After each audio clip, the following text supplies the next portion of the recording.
1,75. Παρακαλώ. Σε πειράζουν όλοι, ρε. Πόσο χρονών είσαι? Εγώ 15. 15. Γιατί... Εμένα ρωτάς, τους άλλους ρωτά. Έρχεσαι και ρωτάς εμένα γιατί με πειράζουν αυτοί. Φίλε, δεν ξέρω, ρε φίλε. Όχι, άλλο σου λέω. Έρχεσαι και ρωτάς εμένα γιατί με πειράζουν αυτοί. Δεν ξέρω. Αυτούς ρώτα γιατί με πειράζουν. Εμένα ρωτάς γιατί αυτοί με πειράζουν. Να σου πω, θες να ρωτήσεις τον δίπλα γιατί εσύ φοράς μαύρο γυαλί. Τι με ρωτάς, ρε φίλε?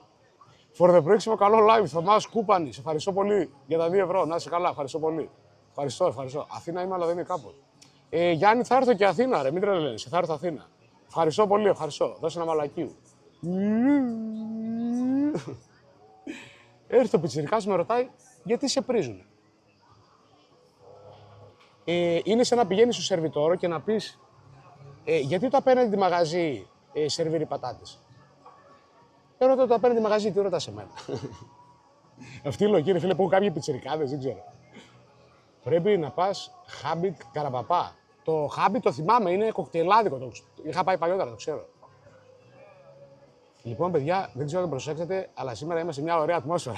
Γεια σου, Νί, καλησπέρα.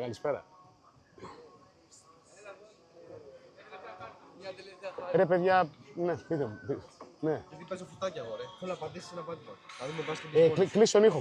Κλείσω τον ήχο, μη φάμε κόβο. Λοιπόν, πάντα εδώ. Παίζει ο 25 του, έχω 10 ευρώ. Περίμενε. Πού θες να πατήσω? Εδώ.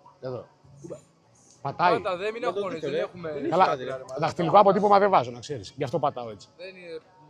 Όχι, εντάξει, κομπλέ. Εντάξει, ναι, μια χαρά. Αυτό άμα έμπαινε. Ναι. Να είσαι καλά. Καλησπέρα, φίλε. Τσάου. Μου λέει πάτα εδώ, πάτησα με το τέτοιο. Λέω κάτσε μην πάρει κανένα δαχτυλικό αποτύπωμα και τον πιούμε μπρούσκο.